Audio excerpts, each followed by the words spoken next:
America అధ్యక్షుడు Trump దూకుడుగా పాలన సాగుతున్నాయి. ఇప్పటికే టారిఫ్ల విషయంలో దూకుడుగా వ్యవహరించిన ట్రంప్ పాలనాపరమైన అంశాలలోనూ కీలక మార్పులు చేశారు. అమెరికా డిపార్ట్మెంట్ ఆఫ్ డిఫెన్స్ ను డిపార్ట్మెంట్ ఆఫ్ వార్ గా మారుస్తూ ట్రంప్ నిర్ణయం తీసుకున్నారు. త్వరలోనే దీనికి సంబంధించిన ఎగ్జిక్యూటివ్ ఆర్డర్లపై సంతకం చేయనున్నారు. గతంలోనే ఈ పేరుతో మంత్రిత్వ శాఖ ఉండగా 1947 కేబినెట్ పునర్వ్యవస్థీకరణలో భాగంగా డిపార్ట్మెంట్ ఆఫ్ వార్ పేరును అగ్రరాజ్యం తొలగించింది. మళ్లీ దానిని పునరుద్ధరిస్తూ పెంటగాన్ గా పేరు మార్చే అమెరికా అధ్యక్షుడు సిద్ధమయ్యారు.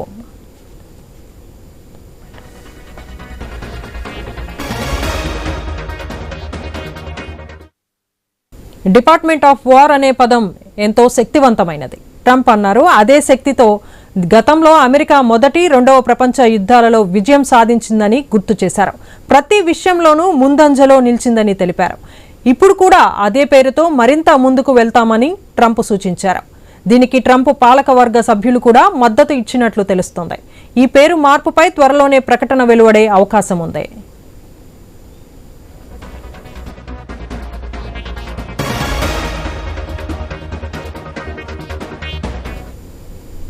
(1789లో అమెరికా యుద్ధ విభాగాన్ని ఏర్పాటు చేశారు. యుఎస్ సైనిక, నావికా దళాలను నాయకత్వం వహించేందుకు ఓ యుద్ధ కార్యదర్శి ఉండేవారు. అనంతరం 1798లో ప్రత్యేక నేవీ విభాగాన్ని నెలకొల్పారు. రెండవ ప్రపంచ యుద్ధం తర్వాత 1947 జాతీయ భద్రతా చట్టం ప్రకారం కేబినెట్ పునర్వ్యవస్థీకరణలో భాగంగా అప్పటి అమెరికా అధ్యక్షుడు హ్యారీ ట్రూమర్ జాతీయ సైనిక సంస్థ ఏర్పాటు చేయడానికి ప్రత్యేక సైన్యం, వైమానిక దళ విభాగాలను రూపొందించారు. 1949లో సైన్యంలోని త్రివిధ దళాలను ఒకే గోడుకు కిందకు తీసుకువస్తూ జాతీయ సైనిక సంస్థ పేరును రక్షణ శాఖగా మార్చారు. ప్రస్తుతం అమెరికా రక్షణ శాఖ మంత్రిగా పీట్ హెగెట్సే బాధ్యతలు నిర్వహిస్తున్నారు.